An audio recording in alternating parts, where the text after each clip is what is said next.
Hello दोस्तों, मैं रवि आपका भाई, आपका दोस्त, आपका मित्र स्वागत करता है आपके यूट्यूब चैनल पे। दोस्तों तो आज हम पढ़ने वाले हैं राजस्थान में मानसून किस दिशा से प्रवेश करते हैं। दोस्तों आज के बाद इससे रिलेटेड कोई भी क्वेश्चन आएगा दोस्तों आपका गलत नहीं होने वाला। तो चाहे दोस्तों उसमें ग्रीष्म ऋतु हो, वर्षा ऋतु हो, शीत ऋतु हो, दोस्तों आपको बस 5 मिनट मेरे को ध्यान से सुनना है दोस्तों, बाकी समझाने की जिम्मेदारी मेरी है। चलते हैं अपने टॉपिक की ओर। तो मानसून की बात करते हैं साथियों। मानसून बिल्कुल सिंपल वे में हम पढ़ने वाले हैं और बिल्कुल आपको मात्र 5 मिनट ध्यान से सुनना है दोस्तों, बाकी समझाने की जिम्मेदारी मेरी है। तो अब बात करते हैं आगे। देखो मानसून, देखो राजस्थान में मानसून किस तरफ से प्रवेश करता है और किस मानसून से ज्यादा बरसात होती है, तो उसके भी हम बात करने वाले हैं। तो सबसे पहले हम लेते हैं साथियों मैप, और मैप के जरिए आपका सारा डाउट क्लियर करते हैं। चलो देखते हैं मैप, और मैप के जरिए दोस्तों सारा कुछ हम कंप्लीट करने वाले हैं। आपके जो मानसून से रिलेटेड कोई भी क्वेश्चन होगा आपका गलत नहीं जाने वाला साथियों। तो देखो बिल्कुल बेसिक सी बातें हैं जो आपको पहले, ये तीन चीजें आपको याद रखनी। तीन चीजें कौन सी? देखो सबसे पहले हम बात करते हैं, देखो हवा। हवा दोस्तों हाई प्रेशर से लो प्रेशर की ओर जाती है। हाई प्रेशर से, एच मतलब हाई, मतलब उच्च दाब से कम दाब की ओर जाती है।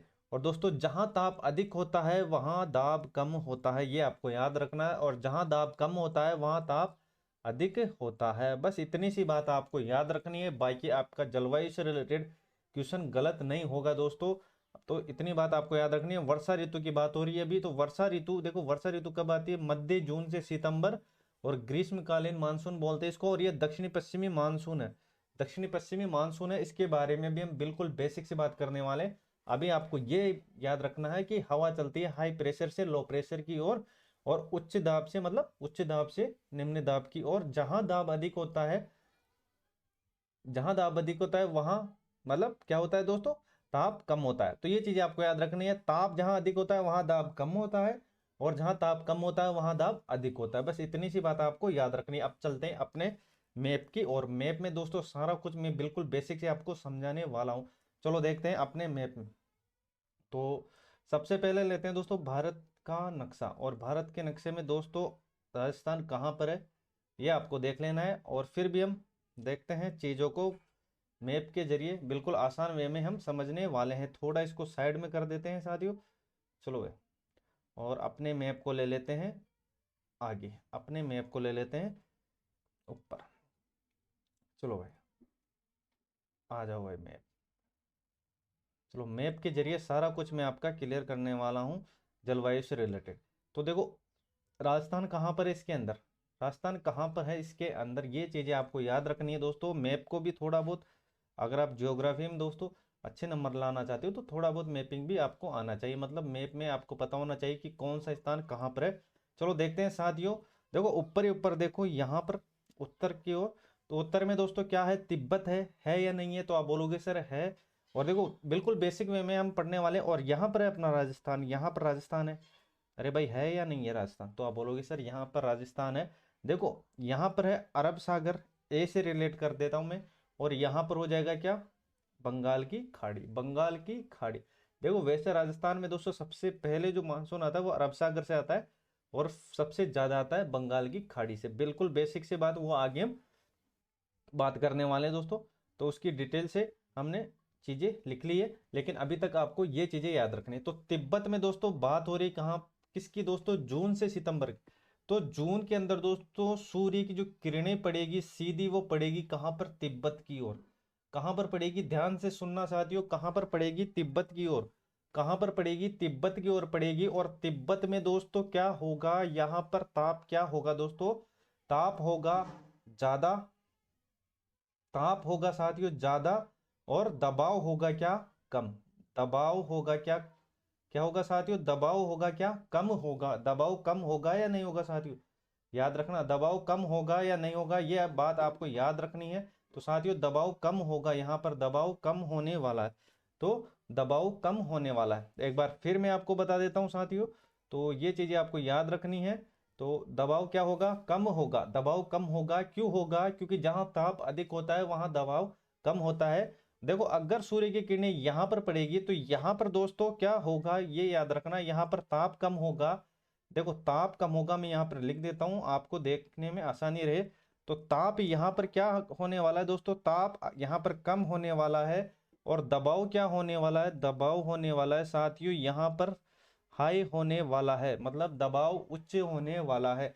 और आपको पता होगा साथियों हवा बहती है किस ओर, तो याद रखना साथियों हवा बहती है हाई प्रेशर से लो प्रेशर की ओर, हाई प्रेशर से लो प्रेशर की ओर। दोस्तों बिल्कुल सिंपल वे में हम सारा कुछ पढ़ने वाले हैं, और आपको यह भी पता चल जाएगा कि राजस्थान में दक्षिण पश्चिमी से मानसून क्यों आता है। तो ये प्रमुख कारण थे दोस्तों। अब हवा बहेगी किस ओर से किस ओर, याद रखना साथियों, यहां से उठेगी हवा और जाएगी कहां पर, तिब्बत के पठार की तरफ, तिब्बत के पठार की तरफ से। तो यहाँ पर अपना अरब सागर हो गया दोस्तों, ये जाएगी यहाँ पर जाएगी, यहाँ पर जाएगी, यहाँ से जाने के बाद ये सीधी निकल जाएगी कहाँ पर, तिब्बत के पठार की ओर। क्यों, क्योंकि दोस्तों यहाँ पर है क्या, ताप अधिक है, दबाव कम है, और हवा बहती है क्या दोस्तों, हवा बहती है कहाँ पर, हवा बहती है हाई प्रेशर से लो प्रेशर की ओर। तो यहाँ पर दोस्तों लो प्रेशर है, तो लो प्रेशर की ओर ये जाने वाली है, लो प्रेशर की ओर ये जाने वाली है। तो ये चीजें आपको याद रखनी है, हवा बहती है हाई प्रेशर से लो प्रेशर की ओर। प्रेशर की मैं बात करता हूं साथियों, तो ये याद रखना एल, और ये हो जाएगा एच हो जाएगा साथियों, हाई प्रेशर से ये लो प्रेशर की ओर जा रही है, ऊपर की ओर जा रही है। ध्यान से सुनना साथियों। तो दोस्तों राजस्थान में मानसून किस दिशा में आएगा, तो ये चीजें दोस्तों आपको याद रखनी है, किस दिशा से आ रहा है। अभी देखो ये हो जाएगा उत्तर, ये हो जाएगा साथियों ऊपर, क्या हो जाएगा, ऊपर हो जाएगा, उत्तर हो जाएगा, दिशा को भी आपको देख लेना है, उत्तर हो जाएगा, ये उत्तर हो जाएगा, ऊपर वाली दिशा उत्तर हो जाएगी, और ये हो जाएगी दक्षिण हो जाएगी, ये दक्षिण हो जाएगी साथियों, ये दक्षिणी दिशा हो जाएगी, दक्षिणी दिशा हो जाएगी, ये हो जाएगी दोस्तों पूर्व हो जाएगी, और ये पश्चिम दिशा हो जाएगी, पश्चिम हो जाएगी, पैसे रिलेट करता हूँ। तो दोस्तों इसकी जो उपशाखा उप दिशा होगी वो हो जाएगी उत्तरी पूर्वी, ये उत्तरी पूर्वी हो जाएगी, ये उत्तर पश्चिमी हो जाएगी, और दोस्तों ये हो जाएगा दक्षिणी पश्चिमी हो जाएगी, दक्षिण पश्चिमी हो जाएगी, और ये दक्षिणी पूर्वी हो जाएगी। बस दिशा में आपको अटकना नहीं है। तो देखो दोस्तों किस दिशा से आ रहे हैं, तो आप बोलोगे सर इस वाली दिशा से आ रहे हैं, इस वाली दिशा से, तो ये हो जाएगा दोस्तों दक्षिणी पश्चिमी, दक्षिणी पश्चिमी, दक्षिणी पश्चिमी दिशा, दक्षिणी पश्चिमी दिशा दोस्तों। और अरब सागर से जो दोस्तों अभी हम बात कर रहे हैं वर्ष किसकी, ग्रीष्मकाल की, ग्रीष्मकाल की, जून की, किसकी, जून की। तो ये चीजें आपको याद रखनी है दोस्तों, अटकना नहीं है किसी भी क्वेश्चन में। तो यहाँ तक चीजें आपको समझ में आ गई होगी दोस्तों। तो हमने बात की है दोस्तों वर्षा ऋतु, वर्षा जून से सितंबर, ग्रीष्मकालीन मानसून बोलते हैं, दक्षिणी पश्चिमी मानसून बोलते हैं वर्षा काल में। अगर आपको पूछ लिया जाए कि राजस्थान में वर्षा काल में किस दिशा से मानसून आता है, तो याद रखना दक्षिण पश्चिमी से।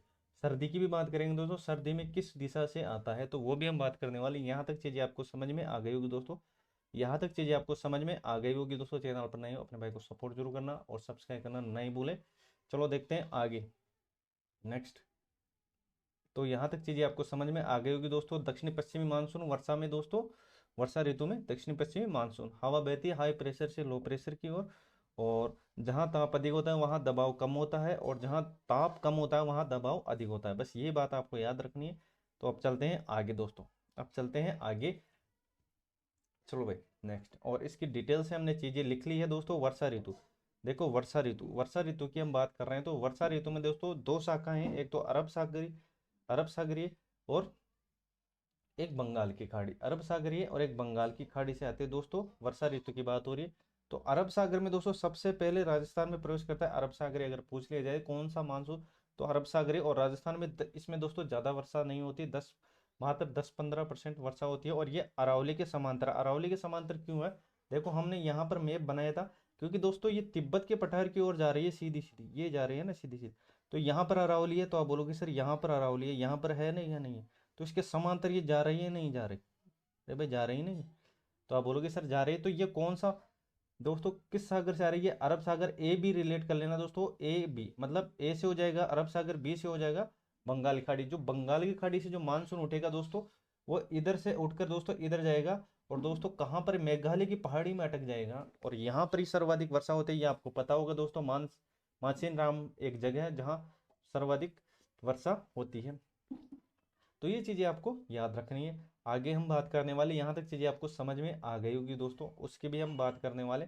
और यही कारण है साथियों कि जो बंगाली खाड़ी है उससे सबसे ज्यादा वर्षा होती है। क्यों होती है, क्योंकि दोस्तों यहाँ पर है अरावली, और देखो बंगाली खाड़ी से यहाँ पर मेघालय के अंदर दोस्तों, मेघालय के अंदर वर्षा होने के बाद आएगी यहाँ पर दोस्तों, यहाँ पर मानसून आने वाला है, यहाँ पर मानसून आने वाला। और इसके समांतर कौन है, इसके समांतर कौन है दोस्तों, इसके समांतर है अरावली की पहाड़ियाँ। तो अरावली की पहाड़ियाँ इसको जाने नहीं देगी, मतलब दोस्तों अरावली की पहाड़ियाँ इसको जाने नहीं देगी। तो यहाँ पर जितना भी दोस्तों क्षेत्र होगा उसमें सर्वाधिक वर्षा होने वाली है। होगी या नहीं होगी दोस्तों, होगी या नहीं होगी, सर्वाधिक वर्षा होगी या नहीं होगी दोस्तों। तो ये आपको याद रखना है, सर्वाधिक वर्षा यहाँ पर होने वाली, मतलब हाड़ौती प्रदेश में सर्वाधिक वर्षा होने वाली है। यही कारण है कि दोस्तों झालावाड़ में सर्वाधिक वर्षा आकी गई है। और दूसरे नंबर पर है बांसवाड़ा, उसकी भी हम बात करने वाले। यहाँ तक चीज़ें आपको समझ में आ गई दोस्तों। चैनल पर नहीं हो तो अपने भाई को सपोर्ट जरूर करना है साथियों, और सब्सक्राइब तो करना ही करना है। चलो देखते हैं आगे नेक्स्ट। तो अरब सागर की हमने बात कर ली है, अरावली के समांतर। अब बात करते हैं बंगाल की खाड़ी। सर्वाधिक वर्षा होती है जो बंगाल की खाड़ी से होती है। राजस्थान में कितना परसेंट होती है इससे दोस्तों याद रखना, सर्वाधिक तो मतलब 80-85%। और राजस्थान के पूर्वी भाग में मतलब सर्वाधिक वर्षा होती है हाड़ौती प्रदेश में। इसके हम बारे में हमने अभी बात की है मैप के जरिए से। क्योंकि दोस्तों क्योंकि इसके समांतर है क्या दोस्तों, अरावली के समांतर, अरावली इसको आगे जाने नहीं देती। तो ये बादल यहीं पे टकरा कर दोस्तों हाड़ौती के प्रदेश में अपना दोस्तों क्या है दोस्तों वर्षा सर्वाधिक करते हैं। तो यहाँ तक चीज़ें आपको समझ में आ गई दोस्तों, और इसे पुरवैया भी कहते हैं। चलो देखते हैं आगे, एक भी क्वेश्चन आपका गलत नहीं होना चाहिए वर्षा ऋतु में। अब शीतकाल की बात हो रही है, शीतकाल। देखो शीतकाल में भी दोस्तों बिल्कुल सिंपल वे में, बिल्कुल मैप से मैं आपको पढ़ाने वाला हूँ। तो शीतकाल की अगर मैं बात करता हूँ, तो शीतकाल में क्या होता है, उत्तर पूर्वी दिशा से आती है, उत्तर पूर्वी दिशा से आती है। और माउंट और गोल्डन ड्रॉप्स इसको बोलते हैं। और पश्चिम विभोग से उत्पत्ति होती है। विभोग मतलब चक्रवात, किसकी, मावट की। क्या, मावट की पश्चिमी विभोग से क्या होती है, उत्पत्ति होती है। विभोग क्या है दोस्तों, विभोग है एक चक्रवात है, ये मानसून नहीं है, ये एक चक्रवात है। क्यों, क्योंकि दोस्तों आजकल शीतकाल में इससे रिलेट क्यों करते हैं, क्योंकि दोस्तों इन दोनों का टाइमिंग एक है। ये भी दिसंबर और जनवरी में आती है, और ये चक्रवात भी दिसंबर और जनवरी में ही आता है। यह कैप्सियन सागर और भूमध्य सागर से उत्पत्ति होती है, और रबी की फसल के लिए लाभदायक है। और दिसंबर जनवरी आपको याद रखना है इनका काल। अब बात करते हैं दोस्तों शीतकाल। शीतकाल में उत्तर पूर्व दिशा से आती, तो देख लेते हैं अब शीतकाल के। तो अपना मैप किधर है, चलो मैप, और मैप के जरिए हम समझते हैं इन चीज़ों को जो आपके दोस्तों गलत नहीं होना चाहिए। इसमें से एक भी क्वेश्चन आपका गलत नहीं होना चाहिए, इसमें से एक भी क्वेश्चन आपका गलत नहीं होना चाहिए साथियों। और बिल्कुल सिंपल वे में आपको पढ़ाने वाला हूँ। चलो देखते हैं, बात वही आपको याद रखनी है दोस्तों। हवा जाती है हाई प्रेशर से लो प्रेशर की ओर, हाई प्रेशर से लो प्रेशर की ओर। मैं थोड़ा इसको बड़ा कर देता हूँ, चलो देखते हैं आगे। हाई प्रेशर से लो प्रेशर की ओर। चलो अब देखते हैं आगे। तो अब बात हो रही है शीतकाल की, शीतकाल की किसकी, शीतकाल की। तो शीतकाल में याद रखना साथियों, शीतकाल में क्या होता है, शीतकाल में अब सूर्य की जो किरणें हैं वो पड़ेगी कहाँ पर, कहाँ पर पड़ेगी साथियों, तो याद रखना वो पड़ेगी दक्षिण साइड में, दक्षिण साइड में पड़ेगी। यहाँ पर नहीं पड़ेगी, यहाँ पर पड़ेगी ओनली जून के अंदर दोस्तों, जून के अंदर यहाँ पर पड़ने वाली है, जून के अंदर, जून के अंदर पड़ने वाली है। तो दिसंबर जनवरी, यहाँ पर बात हो रही है दिसंबर जनवरी की, बात हो रही है दिसंबर जनवरी की, दिसंबर और जनवरी की, दिसंबर और जनवरी की बात हो रही है। तो यहाँ पर पड़ेगी सूर्य की किरणें। तो याद रखना साथियों, यहाँ पर सूर्य की किरणें पड़ेगी। तो यहाँ पर दोस्तों हाई प्रेशर, यहाँ पर क्या होगा दोस्तों, यहाँ पर लो प्रेशर होगा। तो लो प्रेशर से दोस्तों यहाँ पर क्या होगा दोस्तों, यहाँ पर हाई प्रेशर होगा। तो हवा बहती हाई प्रेशर से लो प्रेशर की ओर। यहाँ पर होगा दोस्तों दबाव, दबाव ज़्यादा होगा। और यहाँ पर तापमान क्या होगा, कम होगा। और वही बात मैं यहाँ पर कर रहा हूँ दोस्तों, तो तापमान यहाँ पर अधिक होने वाला है, और दबाव यहाँ पर कम होने वाला है। तो याद रखना, जो हवा बहती है वो हाई प्रेशर से लो प्रेशर की ओर बहती है। तो यही कारण है दोस्तों कि शीतकालीन के अंदर दोस्तों किस दिशा से आती है, तो ये याद रखना उत्तर पूर्वी दिशा। आपको दोस्तों ये इस तरीके से आपको डायग्राम बना लेना है। ये उत्तर हो जाएगा, ये दक्षिण हो जाएगा, ये पूर्व हो जाएगा, और ये पश्चिम हो जाएगा। और इसके ये जो उप शाखा हो जाएगी, उप दिशा हो जाएगी, वो उत्तरी पूर्वी हो जाएगी।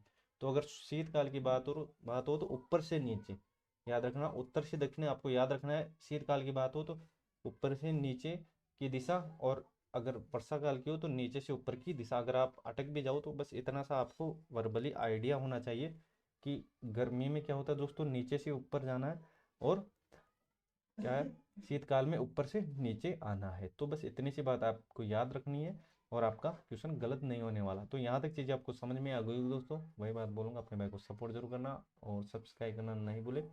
आप कर रहे हैं दोस्तों राजस्थान में किसी भी कम्पिटेटिव एग्जाम की तैयारी दोस्तों, तो अपने भाई को सपोर्ट करें, सब्सक्राइब करना नहीं भूले, अपने दोस्तों में शेयर जरूर करें। तो अब चले आगे, यहाँ तक आपको समझ में आ गई होगी बात। चलो अब बात करते हैं ग्रीष्मकाल, ग्रीष्मकाल की। ग्रीष्मकाल तो आपको डेट याद रख लेनी है, मतलब मंथ याद रख लेना, मार्च से और मध्य जून के बीच, मार्च से मध्य जून की ये पहली ऋतु है दोस्तों। क्योंकि आपको अगर क्रम वाइज भी पूछ लिए तो आपको याद रख लेना, ये मार्च से मध्य जून। अधिकतम तापमान होता है उस समय दोस्तों 45 से 50 डिग्री, और न्यूनतम होता है 14 डिग्री से 17 डिग्री। एक लू किसको बोलते हैं दोस्तों, जो सर्वाधिक स्पीड से क्या हवा चलती है उसको बोलते हैं लू। और अब बात करते हैं आंधियों की। आंधियों से रिलेटेड काफी क्वेश्चन पूछेंगे दोस्तों। सर्वाधिक आंधियां श्री गंगानगर में आती है, याद रखना। कितने दिन तक, 27 दिन तक, 27 दिन तक, कितने दिन तक, 27 दिन तक। और न्यूनतम की बात करता हूँ, तो न्यूनतम को याद याद रखना है झालावाड़ के अंदर। आजकल दोस्तों सर्वाधिक काफी कम पूछे जा रहे हैं, न्यूनतम या दूसरा जिला, ये काफी पूछे जा रहे हैं दोस्तों। तो सारा इसमें जितना भी रिलेटेड डेटा है वो आपको याद करना है। और हम बात करते हैं दोस्तों आंधियों की संख्या। आंधियों की संख्या को आपको रट लेना है, आंधियों की संख्या को भी, क्योंकि दोस्तों आजकल एग्जामिनर कोई भी क्वेश्चन पूछ सकता है। तो सर्वाधिक दोस्तों श्री गंगानगर के अंदर 27। और इसके बाद बात करते हैं हम किसकी, हनुमानगढ़ की। तो हनुमानगढ़ में कितना हो जाएगा, हनुमानगढ़ को आपको याद रखना है। हनुमानगढ़ में हो जाएगा 24 हो जाएगा, मतलब 24 दिन, 24 दिन की बात हो रही है, 24 डे। और बीकानेर में 18, जैसलमेर में 16, बाड़मेर में 13, चूरू में 15, और जोधपुर में 9, जयपुर में 6, कोटा में 5, और अजमेर और चित्तौड़ में 4। और अगर संभाग की मैं बात करता हूँ साथियों, तो बीकानेर और जोधपुर संभाग में सर्वाधिक आंधी आती है। बीकानेर और जोधपुर संभाग में सर्वाधिक आंधियाँ आती है। ये चीज़ें आपको याद रखनी है, ये चीज़ें आपको याद रखनी है। अब बात करता हूँ साथियों वज्र तूफान की। तो वज्र तूफान दोस्तों याद रखना, वज्र तूफान जून और जुलाई में सर्वाधिक आते हैं। और बात करते हैं कहाँ आते हैं, तो याद रखना बाड़मेर में और बीकानेर के अंदर। दक्षिण पूर्व में ये ज़्यादा आते हैं, दक्षिण पूर्व में ये ज़्यादा आते हैं। और ये बेसिक डिटेल जो आपको याद रखनी है, इंपॉर्टेंट है। भारत की जो औसत वार्षिक वर्षा है वो कितनी है, 119 सेंटीमीटर, 119 सेंटीमीटर है। और राजस्थान की कितनी, 57.51 है, 57.51 है, याद रखना है। और सर्वाधिक वर्षा जुलाई के अंदर कितना परसेंट, तो याद रखना 34, मतलब 34%। और अगस्त के अंदर 33, मतलब 33%। और राजस्थान में सर्वाधिक वर्षा के औसत दिनों की संख्या कितनी है, 29 दिन। और सर्वाधिक औसत वार्षिक वर्षा वाला जिला याद रखना झालावाड़। और झालावाड़ में सर्वाधिक वर्षा होती है, ये आपको याद रखना है। लेकिन आजकल झालावाड़ नहीं पूछा जाता, आजकल पूछा जाता है बांसवाड़ा के बारे में, कि दूसरे नंबर पर सर्वाधिक वर्षा कहाँ पर होती है। तो ये आपको याद रखना है, ये दूसरे नंबर पर होती है बांसवाड़ा के अंदर। कहाँ पर, बांसवाड़ा के अंदर। चैनल पर नहीं हो तो अपने भाई को सपोर्ट जरूर करना, सब्सक्राइब करना नहीं भूले। न्यूनतम स्थान बात करते हैं माउंट आबू। और न्यूनतम जिला जहाँ वर्षा होती है दोस्तों, मतलब वर्षा नहीं होती, मतलब न्यूनतम जिला मतलब 0 सेंटीमीटर यहाँ पर वर्षा होती है, तो वो जैसलमेर हो जाएगा। स्थान की बात करें तो माउंट आबू हो जाएगा। तो ये चीज़ें आपको याद रखनी है, ये चीज़ें आपको याद रखनी है। अगर आप चैनल पर नए हो अपने भाई को सपोर्ट जरूर करना। तो बिल्कुल बेसिक वे में हमने आपको मानसून से रिलेटेड आपका कोई भी क्वेश्चन गलत नहीं होना चाहिए। तो यहाँ तक चीज़ें आपको समझ में आ गई होगी दोस्तों। मैं एक बार फिर आपको रिवाइज करवा देता हूँ स्पीड से। तो ये मैप है दोस्तों, मैप को ध्यान में रख लेना। और ये राजस्थान है इधर। और हवा चलेगी कहाँ पर, हाई प्रेशर से लो प्रेशर की ओर, मतलब नीचे से ऊपर की ओर। तो दोस्तों ये कौन सी दिशा हो जाएगी, दक्षिण पश्चिमी दिशा हो जाएगी। सर्वाधिक वर्षा बंगाल की खाड़ी से, इधर है अरब सागर, ए लिख दिया जहाँ पर अरब सागर, बी लिख दिया जहाँ पर बंगाल की खाड़ी। और बंगाली खाड़ी से दोस्तों सर्वाधिक वर्षा होती है, क्यों होती है, क्योंकि ये अरावली है बीच के अंदर। तो अरावली इसके दोस्तों मानसून को आगे नहीं जाने देती। और ये जो हाड़ौती वाला प्रदेश है इसके अंदर सर्वाधिक वर्षा होती है। इतनी सी बात आपको याद रखनी है, इतनी सी बात आपको याद रखनी है। तो आज के लिए बस इतना ही, मिलते हैं नेक्स्ट क्लास में दोस्तों। और अगर आपको चीज़ें अच्छी लगी तो अपने भाई को सपोर्ट जरूर करना दोस्तों। मिलते हैं नेक्स्ट क्लास में।